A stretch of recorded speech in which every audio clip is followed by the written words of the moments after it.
Buenos días. El día de hoy estamos presentando el webinar de las prácticas en la parte del 11º Congreso de la RIE.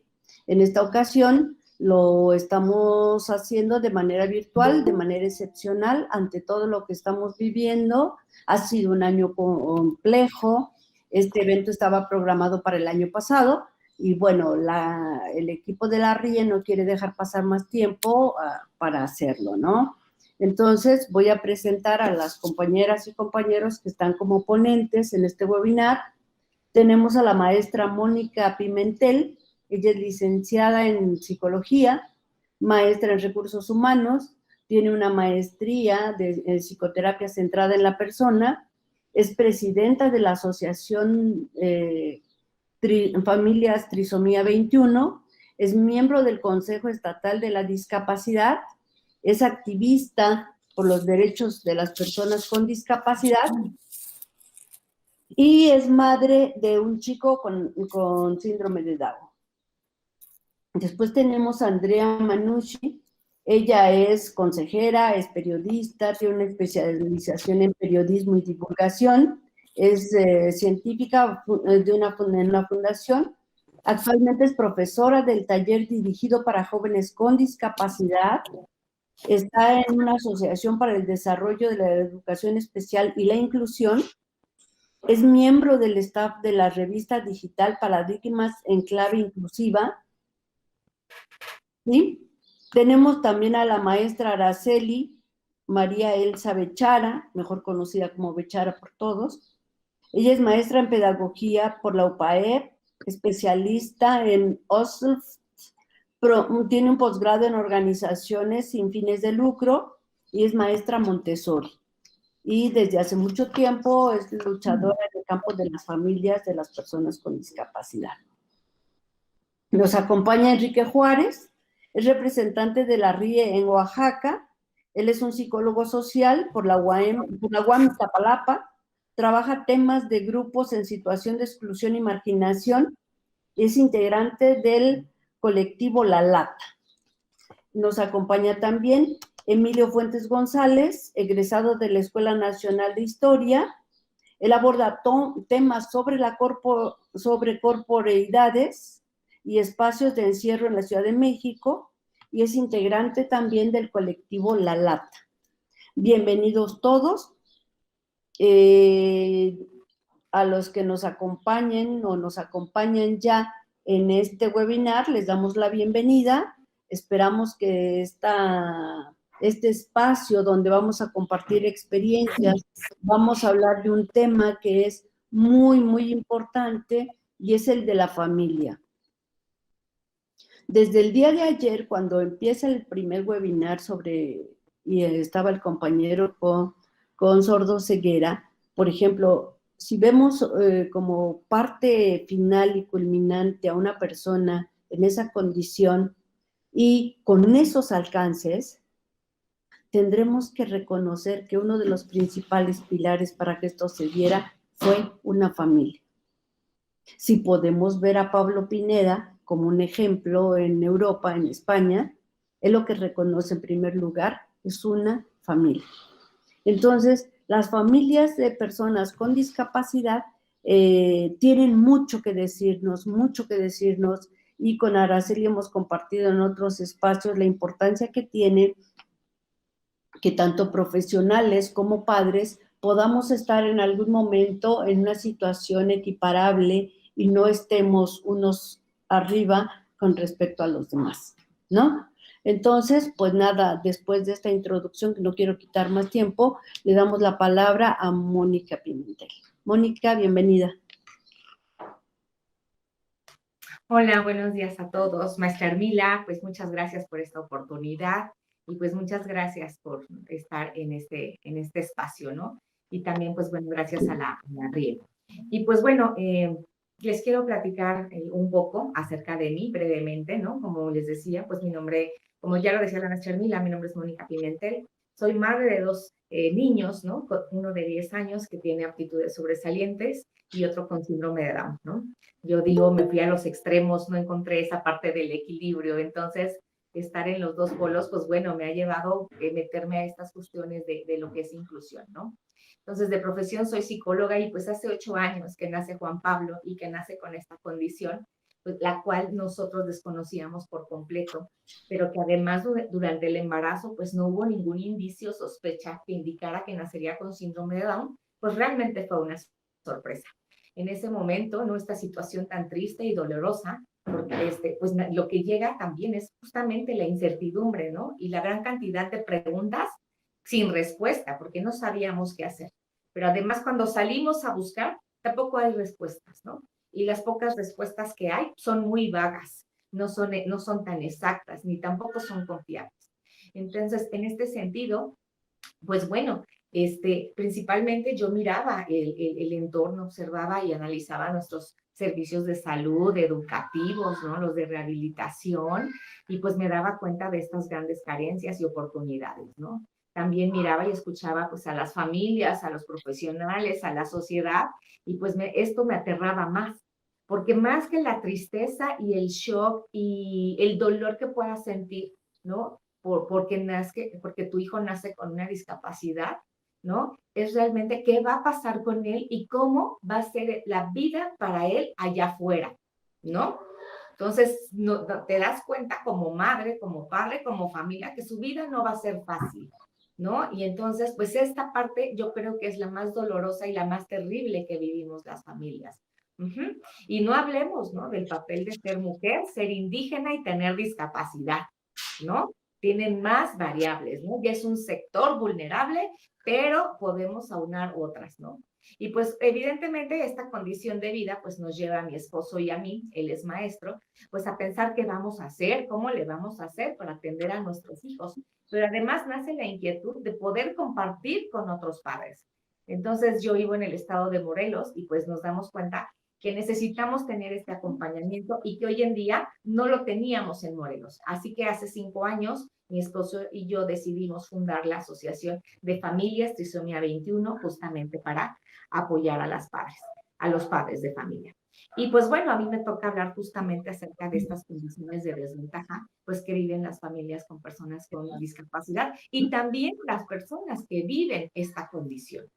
Y pues bueno, hoy en estas situaciones de crisis, en esta adversidad que vivimos y que el mundo ha experimentado este confinamiento, pues ya desde hace un año, y que obviamente pues en nuestro espacio más íntimo, ¿no? El lugar donde nos llegábamos a resguardar, ese escenario llamado casa, pues se ha transformado, ¿no? Ahora es el trabajo, es la escuela, es el espacio de recreación, pues donde hemos tenido que adaptar, ¿no? En algunas casas columpios o comprar albercas inflables para que los chicos pues puedan tener pues un espacio también pues para salir de esa cotidianidad. ¿Sí? Hoy la población, pues en general, todos los seres humanos, pues hemos tenido que adaptarnos y hacer uso, pues de aquellas facultades físicas y mentales, ¿no? Para poder sobrevivir a esta contingencia. Y pues en este sentido, pues yo quiero decirles que con esta pandemia que hemos experimentado, pues yo les quiero dar la bienvenida al mundo de la discapacidad. Pues porque efectivamente así es como se viven y se sienten muchas de las familias que tienen un integrante con discapacidad. Entonces, este confinamiento no es nuevo para nosotros, ¿no? No es nada nuevo para las familias y tampoco es nada nuevo para las personas que viven con discapacidad. Uh-huh.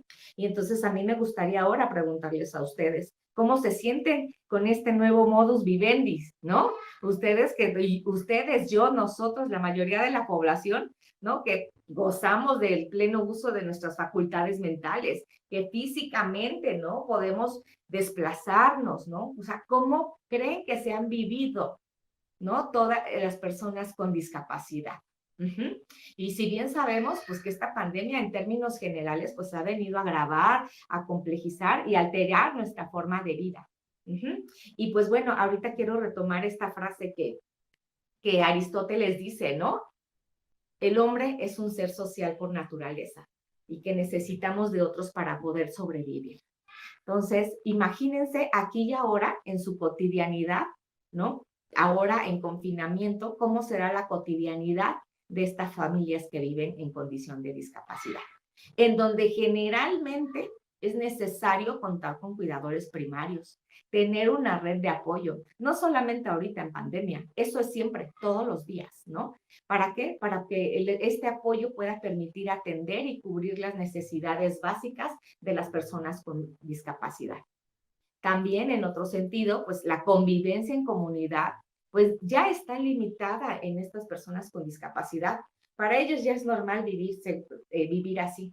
Seguramente para ustedes, para mí, para la mayoría de la población, esta convivencia a lo mejor nos está afectando más a las familias, a nosotros que estamos acostumbrados a salir a trabajar, a salir de vacaciones, a tomar un taxi, a tomar el servicio público, y a ellos tal vez ya no, porque ellos ya están acostumbrados, ellos ya viven así. Ellos, esta condición está presente para ellos 24/7, los 365 días de la semana, año tras año, ¿no? Entonces, ¿cómo se imaginan esta vida, ¿no? Que tienen una agenda llena, ¿no? Que tienen a lo mejor una agenda estas familias tal vez pausada, o que tal vez estén en proceso de ponerla, de activarla, ¿no? O que tal vez se medio lleva a cabo. ¿Por qué? Porque muchas veces, ¿no? Las familias no solamente carecen de estos recursos emocionales, sino que también aquí vemos de aquellos recursos económicos. Y muy pocas familias con discapacidad tienen esa como ventaja, ¿no? De poder atender a sus hijos en servicios privados, ¿no? La mayoría necesita de nuestras instituciones. Y obviamente esta agenda de las que yo les hablo, ¿no? Que normalmente para ustedes, para mí sería pues el ir a trabajar, el llevar a los niños a la escuela, el ir de vacaciones de vez en cuando, ¿no? Pues para ellos probablemente vacaciones no haya. Sí hay trabajo, sí hay cuidados de todos los días, pero también, ¿no? Esta agenda de las familias con discapacidad incluyen terapias de rehabilitación física, de lenguaje, ocupacional, consultas médicas constantes, ¿no? Con diferentes profesionales, con diferentes especialistas, ¿no? O sea, su vida ya es más compleja aún. Y cuando llega esta crisis, pues todo para ellos desaparece, ¿no? Y se ven mucho más afectados. Y si bien antes de esta contingencia, pues bueno, nuestras instituciones no estaban lo suficientemente preparadas para brindar los servicios necesarios, pues ahora con este confinamiento, pues fue más evidente, ¿no? Cerraron por completo, ¿no? Nuestras instituciones. Mientras, por ejemplo, en las cuestiones educativas en unos meses retomaron, ¿no? ¿Cómo le vamos a hacer con los chicos regulares para que sigan en clases? Con las personas con discapacidad fue mucho más tardado. Entendemos la parte de que no estábamos preparados para eso. Sin embargo, hubo mayor rapidez para atender a la población en general. ¿Sí? Entonces, esto fue más evidente. Se exacerbó esta limitación por parte de las instituciones y, como les decía, y estos pocos espacios que teníamos en donde podíamos propiciar el desarrollo pues educativo, social, emocional y rehabilitatorios pues se fueron perdiendo, ¿no? Y las asociaciones civiles, que en su mayoría son las que están brindando estos servicios, también se vieron afectadas, ¿no? La verdad es que nuestras instituciones tienen muchas carencias y hay muchas asociaciones civiles de muchísimo tiempo en todo el país, ¿no? Que han decidido atender a los diferentes tipos de discapacidades.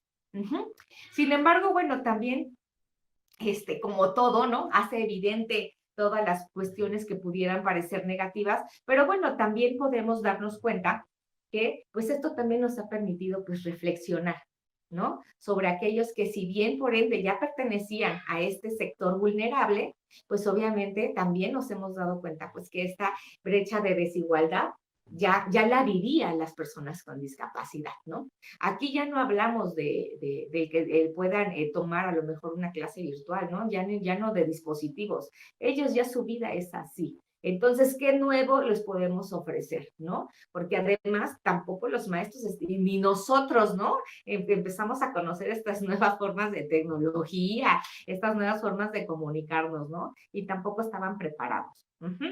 Ahora bien, esta misma situación ha llevado pues a la población en general y a las familias, ¿no? Pues a que vivan en constante incertidumbre del presente y del futuro, ¿sí? No nada más ahorita en confinamiento.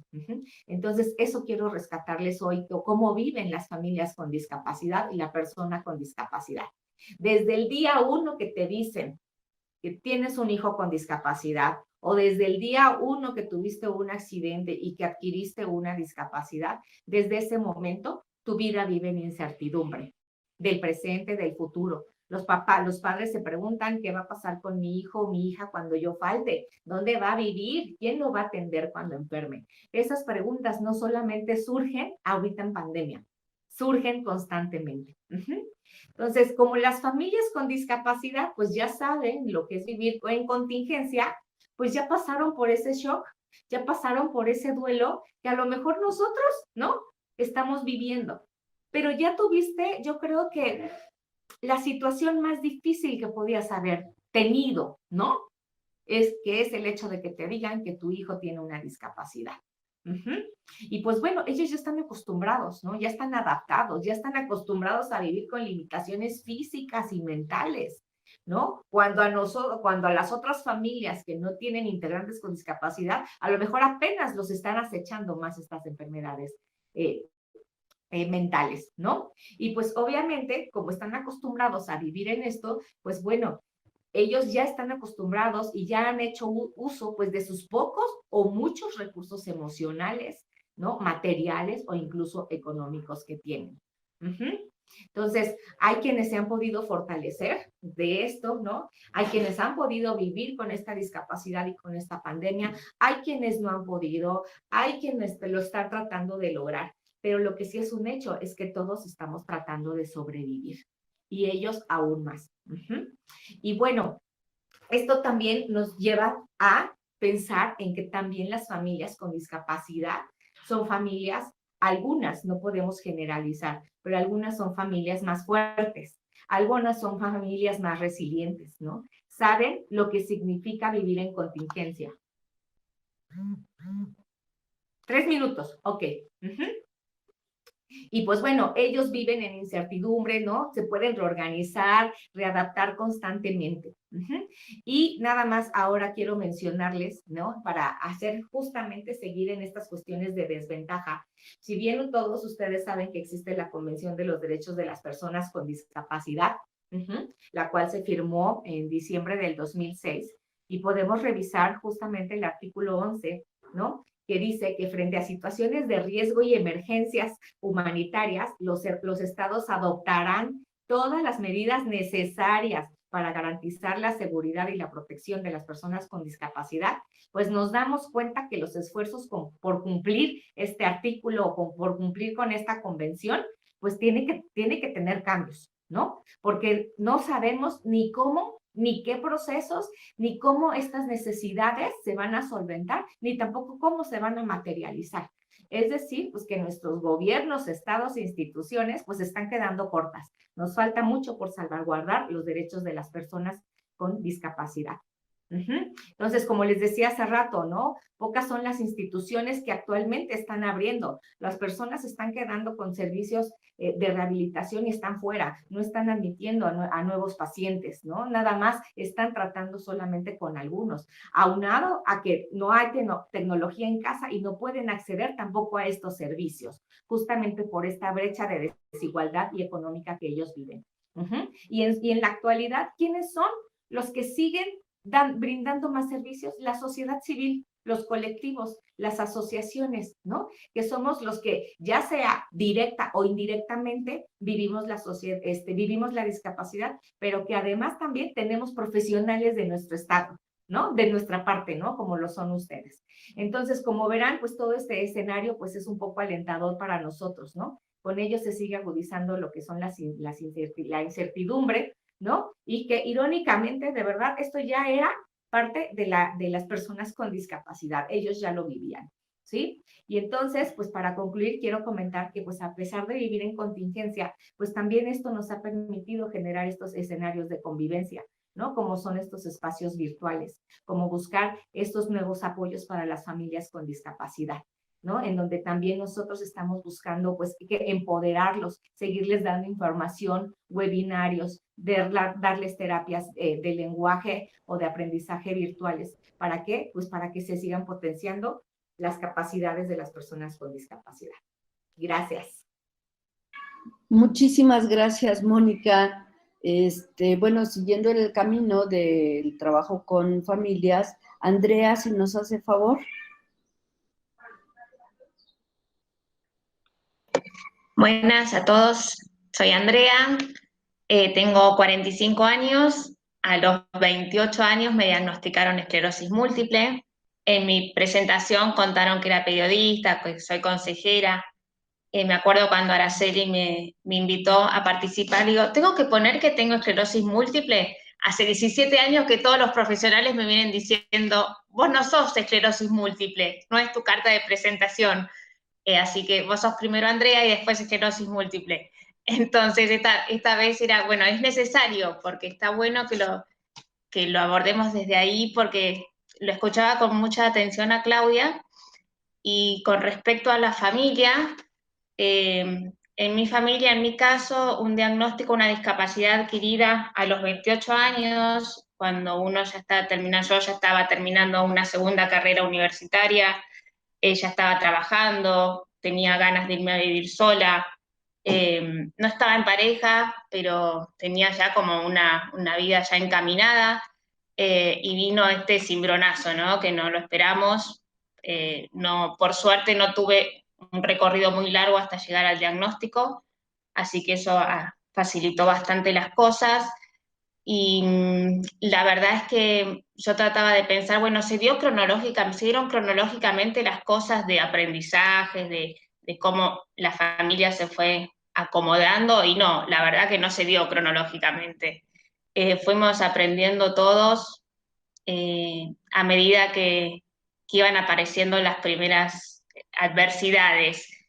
La verdad es que al tener 28 años y hoy ya 45, uno dice, bueno, pero la familia, ¿cuánto te puede influir, tanto positiva o negativamente? Y la verdad es que es todo la familia. Yo no puedo concebir hablar de persona con discapacidad y familia. Yo creo que es toda una unidad, no me puedo dividir. Yo en mi caso, con mi familia y la relación que yo tengo con mi familia. Entonces es como que todos estamos en ese camino. Sí es verdad que mi visión, desde mi visión hacia mi familia, en este caso mi mamá, mi papá y mi hermano es mi familia más cercana, mi hermano ya no vive con nosotros, está casado, tengo sobrinos por parte de él. Es verdad que a los 28 años no es lo mismo que supongo, cuando sos chico y tu familia decide por vos. En este caso la familia acompaña, o al menos yo he tenido la suerte que mi familia acompañó, nunca puso obstáculos ante ninguna decisión que yo tuve que tomar, desde qué tratamiento hacer, cuándo hacerlo, con qué profesional hacerlo. También estuvieron abiertos a yo ir sirviendo de puente con los profesionales y los médicos y el neurólogo, porque no era fácil, había que tratar de entender qué es la esclerosis múltiple, es una enfermedad neurológica, autoinmune, que no cura, que no se sabe la causa, que es una incertidumbre constante, y estamos aprendiendo, porque no vamos a terminar nunca de aprender, a cómo transitar eso. Y la verdad es que por más que yo soy una adulta, mis padres siempre han estado conteniendo, y mi hermano también, siempre conteniendo y dando un espacio para, para el diálogo, para la comunicación y también para la privacidad, y decir, bueno, esto me lo guardo. Sé que lo están notando, pero esto me lo guardo, y así como ellos se han guardado seguramente muchas cosas, ¿no? Creo que el acompañamiento de la familia no significa perder las individualidades de cada uno de la familia, sino respetarlas, al contrario, respetar esas individualidades, y en este caso la mía como centro de pivot de esas relaciones entre todos los miembros, pero básicamente el que hayan apoyado y el que apoyen y que sean solidarios es mucho más acogedor y amoroso que si no me hubiesen acompañado o me hubiesen obstaculizado determinadas decisiones. Siempre los padres dicen, bueno, ¿qué va a ser de mi hijo con discapacidad cuando yo ya no esté? Y los hijos con discapacidad nos preguntamos cómo voy a hacer yo cuando mis padres sean más grandes y yo me tenga que hacer cargo, entre comillas, o acompañarlos en su vejez, ¿no? Con mi discapacidad.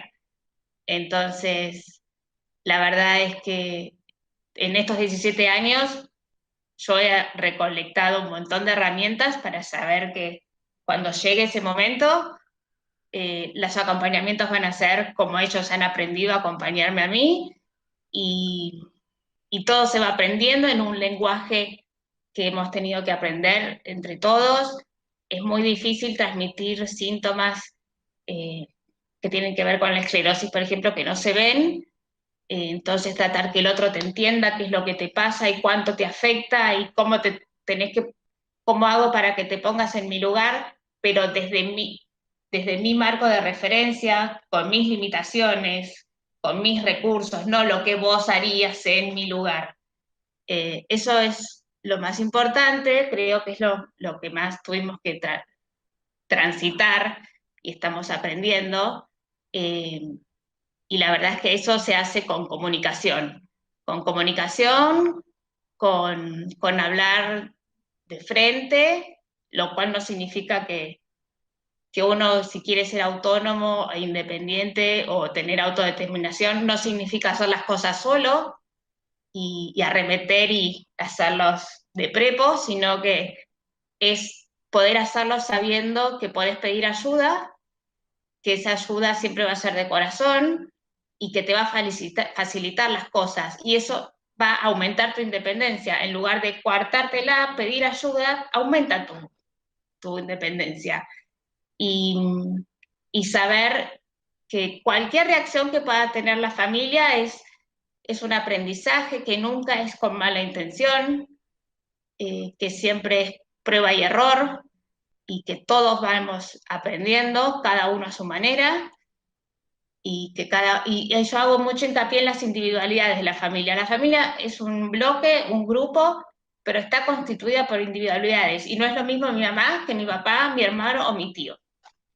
Cada uno tiene su historia, más allá de la familia, y cada uno lo va a encarar como pueda o quiera. Ok. Muchísimas gracias, Andrea. Gracias No. por compartirnos. Y ahora seguimos. Araceli, por favor. Gracias. Remontar y escuchar dos testimonios tan fuertes va a ser es complicadito. Pero bueno, vamos a poner todo y me voy a referir un poco a este nuevo escenario que aparece con la pandemia, el escenario que pasa con la familia y qué pasa con la escuela, ¿no? Pero antes que nada quiero agradecer infinitamente a los organizadores por la posibilidad de este espacio. Es decir, que hoy estemos aquí en un congreso internacional, en un webinar, hablando de este tema. Por eso estoy fuertemente emocionada y estoy tratando de contener esa emoción y poder seguir el hilo de lo que preparé para compartir con ustedes. En este momento estamos hablando de y con las familias. Lo vuelvo a repetir. En este momento estamos hablando de y con las familias. Hace más de 30 años, cuando comencé a transitar en el mundo de la discapacidad, casi no se hablaba de la importancia del rol y función de la familia. Es más, casi siempre se las culpabilizaba y sobre todo a las madres. La familia era culpable y las madres por mucho más. Y en este evento, donde la presencia y palabra de la familia es un hecho muy emocionante y a la vez muy gratificante, habilita el resultado de tantos años de lucha. Hoy, la pandemia eclipsó la normalidad en el mundo entero. El desafío es seguir lidiando con ella, atravesando una casi conocida o desconocida colosal tormenta. Pero no todos tenemos los mismos recursos para poder enfrentarlo.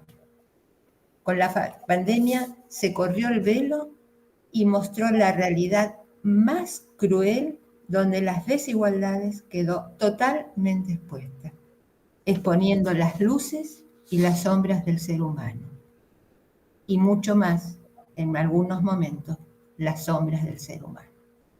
El con y desconfinamiento dio lugar a un nuevo escenario familiar y escolar, denotando un gran desafío. Y en este recorrido transcurrido, que aparentemente seguirá por un tiempo aún muy incierto, no lo sabemos. En este tiempo incierto, en los momentos que estamos atravesando y la enseñanza que están transmitiendo las familias, como en este caso que nos comentaba Mónica y Andrea, el movimiento, tanto las familias como el movimiento asociativo, los docentes, los directores, los profesionales de la comunidad escolar están haciéndolo. Por eso trataré de hacer una ajustada síntesis de acciones realizadas que fueron impensadas hasta ahora. Seguramente sea un relevante legado de este tiempo. Ojalá que eso suceda, porque podemos dejar este legado para seguir construyendo. Y podríamos entonces decir que ante la adversidad se están reinventando, creando y acomodando las funciones. Muy bien lo explicaba también Mónica hace un ratito. Se habilitó y habilita un escenario de una familia proactiva. Docentes y familias se descubren mutuamente, mejora el diálogo y se fortalecen los vínculos. Aunque no lo creamos, esto está pasando. Quizás en algunos casos más y en algunos casos menos. Se propician oportunidades para realizar trabajos conjuntos. Se comparten tareas y actividades hasta ahora impensadas con diálogos más constructivos. Se descubren habilidades que no sabía que tenían, tanto los docentes como los padres. La organización familiar y escolar es acorde a las nuevas necesidades. Cómo nos fuimos acomodando, reacomodando tanto en las casas de las familias como en las escuelas. Se acrecentó el poder interactuar con otros padres y otros docentes. Esto fue claramente habilitado con el grupo WhatsApp que entra a funcionar y que entra a intercambiar información y por muchos momentos ser contenedores y poder saber que del otro lado hay un otro que está pasando lo mismo y que lo puede apoyar. También se organiza, se informa para utilizar y optimizar recursos que proporciona la comunidad. Aquí aparece un elemento muy importante, que ver cómo podemos optimizar todos los recursos que hay en una comunidad para el bien de la familia y de las personas con discapacidad. También podemos decir que se optimizan las actividades cotidianas y los intereses. Así se fomentan los diálogos y fortalecen los vínculos. Se informan y se difunden las experiencias de trabajo.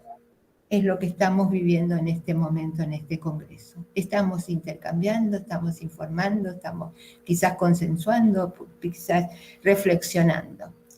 Es una gran oportunidad de ser unidos la familia con la escuela. Esto que nos está proporcionando la pandemia, podamos quizás hacer una fuerte reflexión y tenerlo muy en cuenta. Quizás podríamos capitalizar estas experiencias dejando de lado los egos, las competencias y rescatar lo que podríamos pensar en un mensaje de aprendizaje de esta pandemia. Habilitar así espacios de colaboración para mejorar calidad de vida para todos. Y cuando digo mejorar calidad de vida me refiero a todos.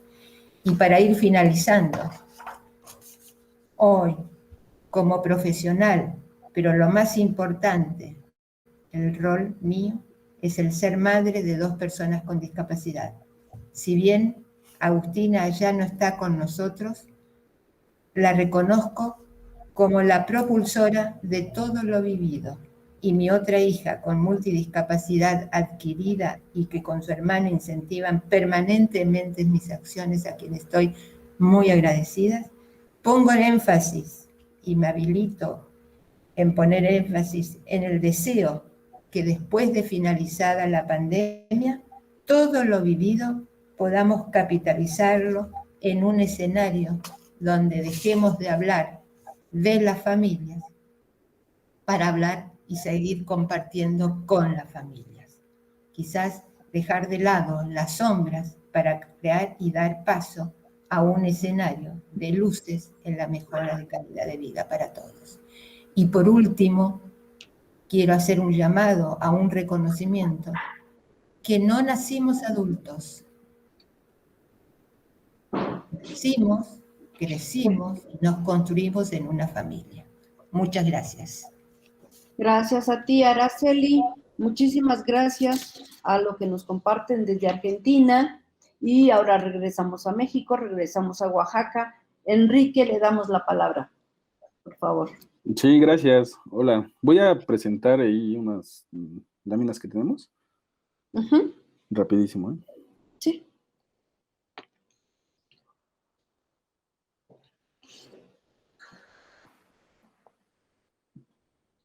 Creo que ya se ve, ¿verdad?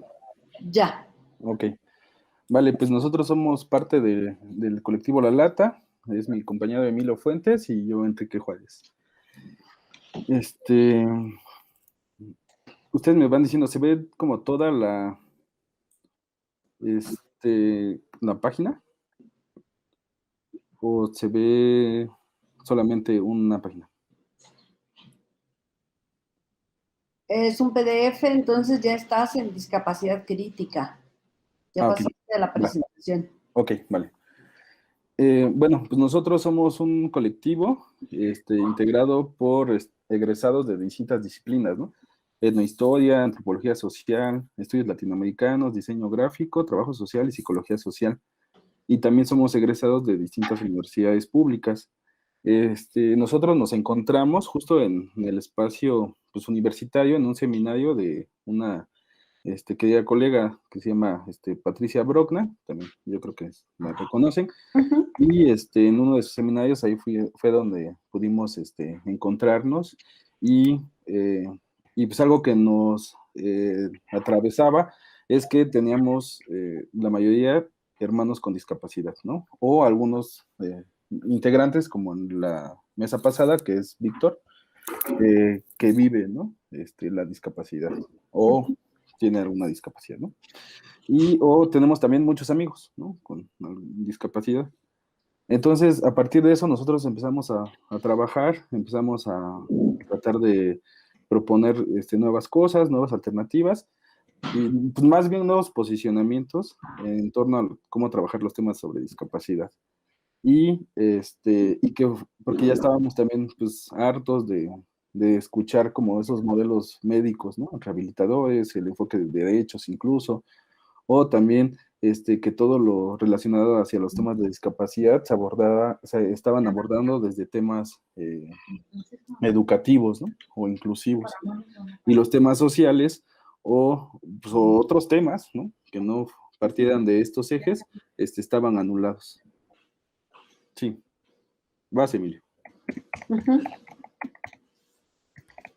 Hola, ¿qué tal? Pues, ¿sí me escuchan bien? Sí. Ah, perfecto. Pues bueno, antes que otra cosa, agradecemos a la doctora Sardel Jacobo por la oportunidad y consideración que siempre tiene hacia nosotros como colectivo y de manera individual.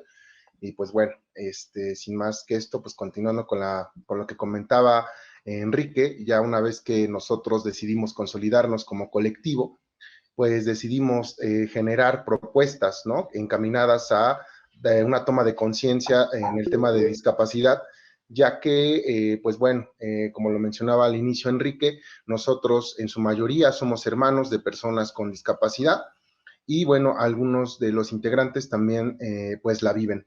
Entonces, en este sentido, pues nosotros iniciamos una de las propuestas de trabajo de manera didáctica que se pudiera acercar a cualquier sector. Bueno, en este caso, el primer acercamiento que tuvimos para el desarrollar un taller fue el Museo de Memoria y Tolerancia, en donde pues nosotros con los compañeros guías, pues desarrollamos unos juegos para reforzar algunos conocimientos compartidos ahí, ¿no? Entonces, en la primera imagen que se ve del lado derecho, pues ahí están los guías del Museo de Memoria y Tolerancia jugando un juego que pues nosotros lo desarrollamos, o bueno, le nombramos más bien, que se llama Discarama, en donde, pues bueno, la intención es generar un par, porque, bueno, de discapacidad y memorama, bueno, lo que sigue de la palabra es de un memorama, ¿no? Entonces, es encontrar par, y pues lo que hicimos ahí fue desarrollar algunos conceptos relacionados con el contexto histórico, la histórica de la discapacidad, y bueno, ahí era el objetivo de la actividad que encontraran pues la definición de cada concepto, ¿no? Y otras de las fotos que desarrollamos igual en estos talleres que aparece ahí, es justo un conversatorio, bueno, es un modelo europeo en donde pues la idea es compartir experiencias de las mismas personas con discapacidad, ¿no? Pues bueno, tienen muchas cosas que contar, porque regularmente para llegar a ellos siempre es la familia, el médico o la academia o los expertos, ¿no? Entonces es muy difícil o son pocos los espacios, básicamente, en donde las personas con discapacidad como tal tienen una representatividad. Entonces estos espacios, pues los damos a ellos para que ellos se apropien de esos lugares, de esos espacios, tomen la palabra y compartan experiencia, ¿no? Y también sirve, como lo mencionaba también, en toma de conciencia, para que algunas personas que no están relacionadas con el tema de discapacidad puedan cambiar su imaginario, ¿no? Como estos imaginarios lastimeros o que son superhéroes o prácticamente los, ¿no? Eso es lo que hacemos nosotros en una de estas dinámicas, ¿no? En estos ejes de trabajo. Vale, sí, otro eje que tenemos es el ciclo de cine. Entonces ahí hacemos pues proyecciones, pero también siempre tratamos de que se generen diálogos. Entonces al final siempre son conversatorios, ¿no? Sobre las películas. Entonces, por ejemplo, esta de La nebulosa de Emiliano es de un chico con discapacidad intelectual y también con discapacidad psicosocial.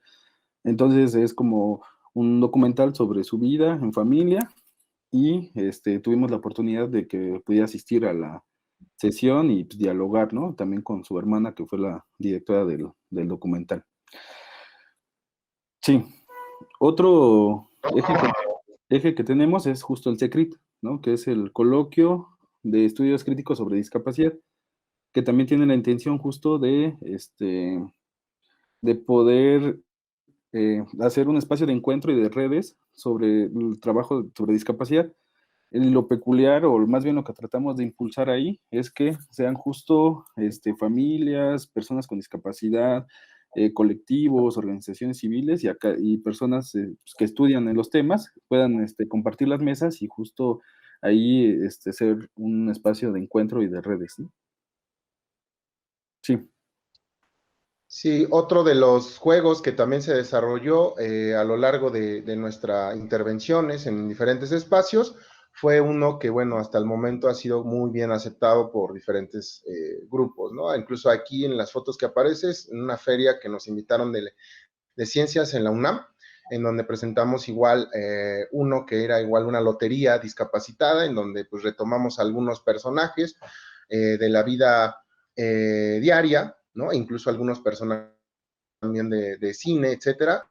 Pues la intención era ir igual desmenuzando o deconstruyendo esos conceptos erróneos que se tienen sobre discapacidad. Y otro es haciendo una analogía hacia el tema de un juego mexicano muy popular, es el Serpientes y Escaleras. No sé si las compañeras de Argentina lo conozcan, pero bueno, este es un juego en donde, pues bueno, se trata básicamente de retroceder o de avanzar con base en las diferentes situaciones que se van presentando.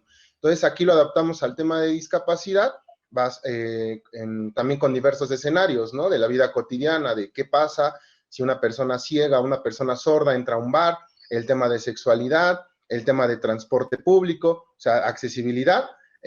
Y pues bueno, eso también a modo de reflexión y pues bueno, ha sido muy bien aceptado por la comunidad a donde lo hemos presentado, ¿vale? Okay. Otro de los... bueno, ok, adelante. Sí, por el tiempo. Otro de los trabajos que tenemos es esto del glosario DISCA, ¿no? que son como definiciones que se han trabajado en torno al tema de discapacidad y que nosotros hemos también, pues, como esta parte teórica y la trabajamos y la reflexionamos y en colectivo empezamos a generar como definiciones que pudieran ser ocupadas justo pues, en varios espacios, ¿no? Entonces tenemos ahí como el capacitismo, el porno inspiracional, la integridad corporal obligatoria. O sea, definiciones que comúnmente pues también nos asocian o que también no están totalmente difundidas, ¿no? O que tienen también otro sentido, ¿no? Y que nosotros también desde ahí nos posicionamos igual incluso políticamente, ¿no? Y de ahí, justo, pues todo esto, este trabajo que nosotros hemos ido desarrollando, pues llevó a este proyecto, ¿no? De hermanos, ¿no? Que justo compartimos como colectivo, pues, que tenemos en común, ¿no? Entonces vimos la necesidad de también trabajar esa línea, empezar a reflexionar, empezar ahí a construir, y eso ha sido justo por la invitación también a espacios como este, ¿no? Donde podamos compartir estas experiencias que hemos tenido. Sí, y pues bueno, sumado a esto, pues bueno, yo en algún momento, hace unos 2 años, desarrollé un texto que habla sobre mi experiencia de manera personal al convivir, pues bueno, diariamente con una hermana con discapacidad. O sea, yo soy el hermano de Xilonen, es diosa del maíz tierno, es su significado, un nombre de la cultura náhuatl, aquí en México, y pues bueno, pues es muy interesante, bueno, cómo a lo largo de mi experiencia de vida y académica, bueno, yo desde la antropología empecé a relacionar todo lo que he aprendido hacia el tema de discapacidad y me di cuenta que desafortunadamente no hay algo escrito, o de los pocos que se han realizado, pues han sido desde un enfoque médico, rehabilitador, etcétera, o de diagnóstico. Entonces, pues bueno, eso me llevó a cuestionarme, pues mi experiencia personal y ver cómo empecé a construir también el tema de discapacidad, ¿no? Desde mi infancia. Digo, aquí aparece una foto de mi familia, aquí parezco el niño del Oxxo, ¿no?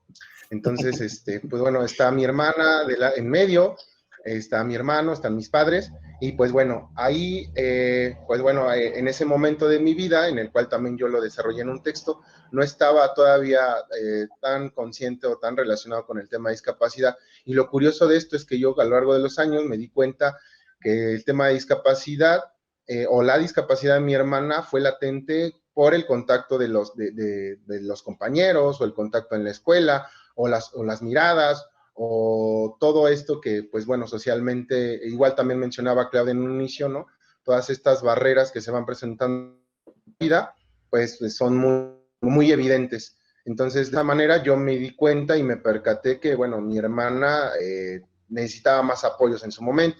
Incluso también, ¿no? Mis padres utilizaban esta palabra, ¿no? Que a lo mejor es muy recurrente también en temas de discapacidad, como que es una chica especial, ¿no?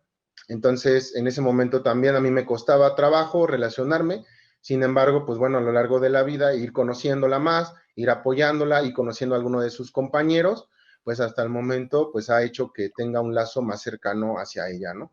Ella está estudiando en una escuela de educación especial al sector privado, como también retomo lo que decía Claudia, ¿no?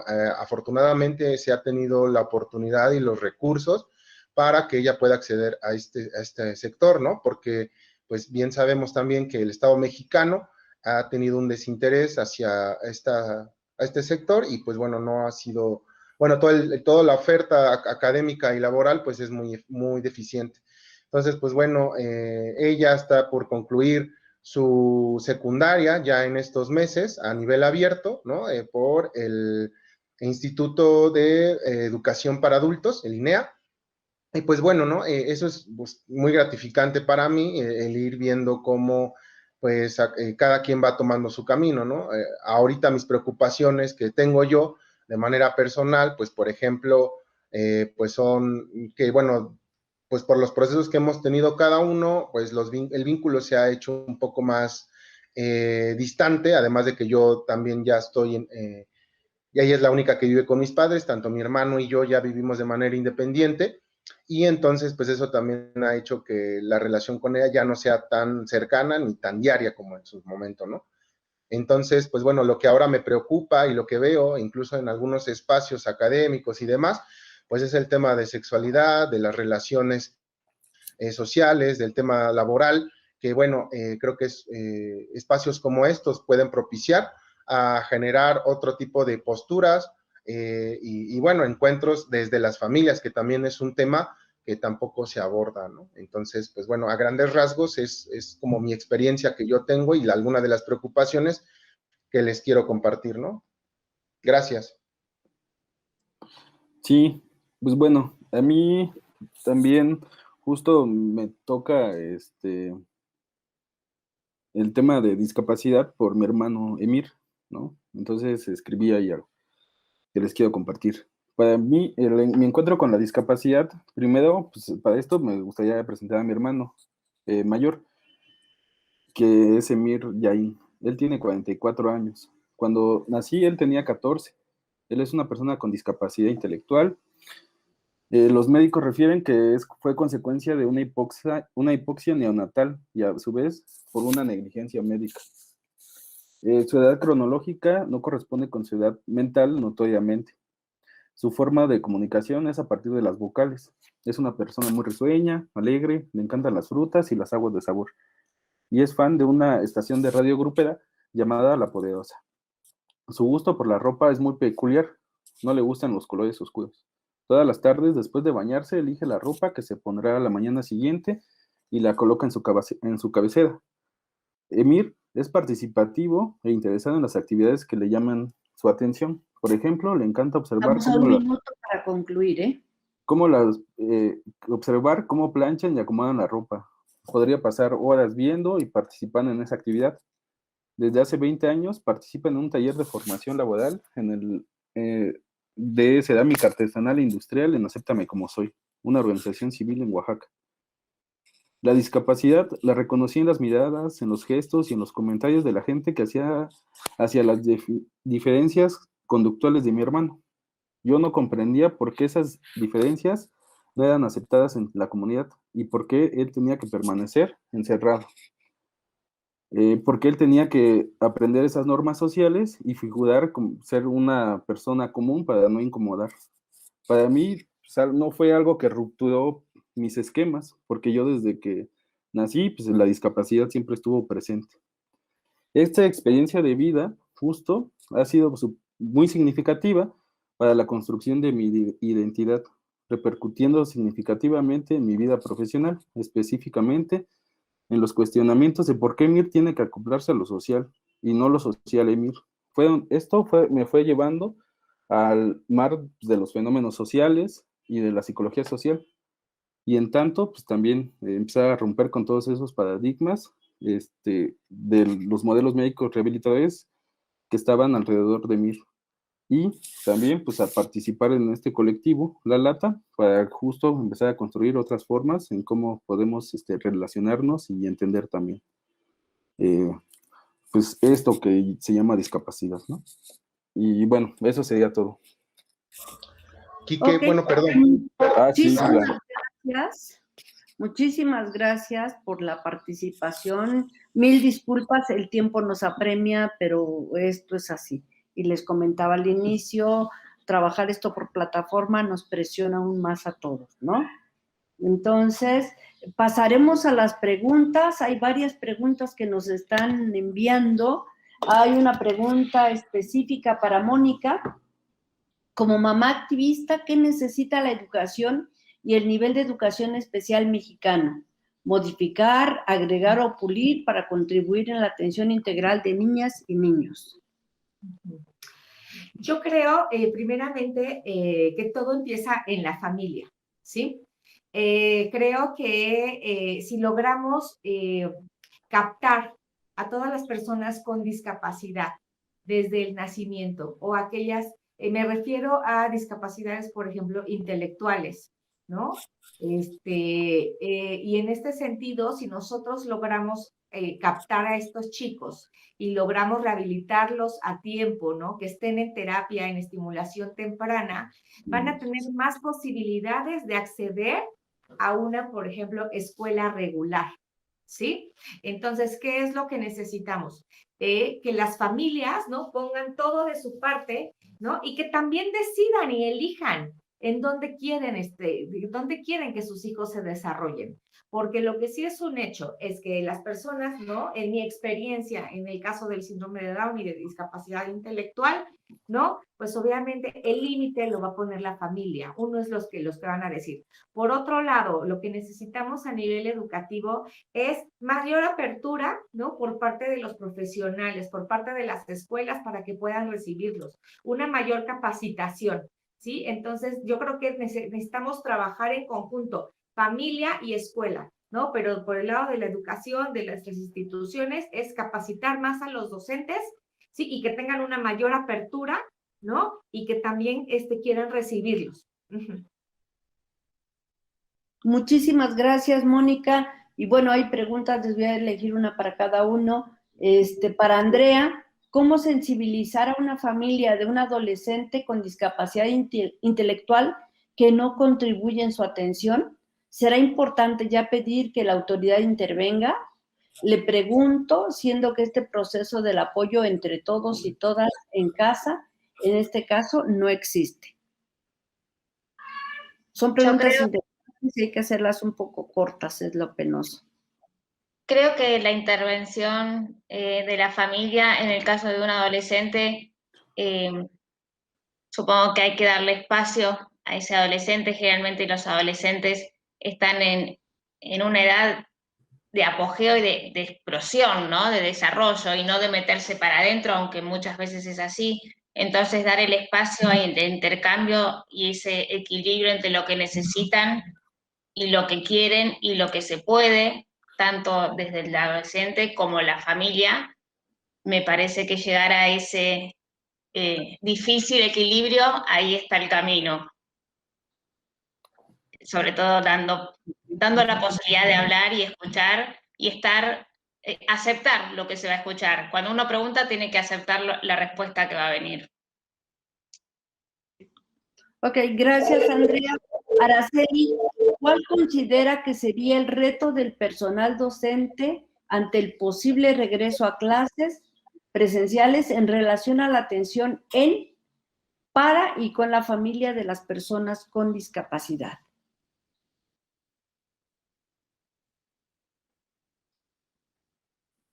Tu micro está apagado, Araceli. Perdón. Estamos lidiando una crisis que es mundial, tanto las familias como los docentes y como la estructura escolar en general, sea física o no. Me perdí en la pregunta, Hermila, sintetizame, por favor. Oye, ¿cuál considera que sería el reto del personal docente ante el posible regreso a clases presenciales para armar ese trabajo con y para la familia? A ver, para trabajar con familias se necesita solamente dos cosas, ¿no? Dos cosas. Uno es respeto a la cultura, y cuando digo cultura estoy hablando de cultura de esa familia, respetar esa cultura. Y lo segundo que se necesita es no hacer juicio de valor, no ponerse en el lugar de decir qué está bien y qué está mal. La familia hace lo que puede, en los momentos que puede, en las situaciones que puede. Y generalmente se hace en juicio de valor. Si nosotros no podemos ver, que era un poco lo que hablaba Emilia al principio, y esto siempre lo hemos compartido desde tantos años, es que el docente, el profesional, tiene los conocimientos técnicos.